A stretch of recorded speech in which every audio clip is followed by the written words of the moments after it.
क्या तुम्हारे बाबा ने तुम्हारी अम्मी को छोड़ दिया था या उनका इंतकाल हो गया था? अगर आप मेरे सुतेले बाप के बारे में पूछना चाह रही हैं तो प्लीज मत पूछिएगा। कम से कम हमें ये तो पता चल ही गया कि इस तमाम साजिश के पीछे नाजिम का हाथ है। क्या मैं जनान के पास जाकर सच कहकर सब कुछ खत्म कर दूं या उसे अपने करीब रखकर उसे अपने कंट्रोल में रखूं?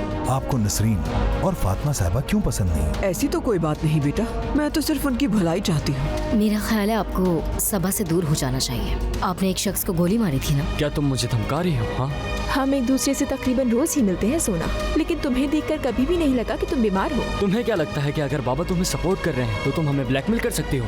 अच्छी तरह जानता हूँ मैं तुम्हें, बस अपनी हद में रहा करो।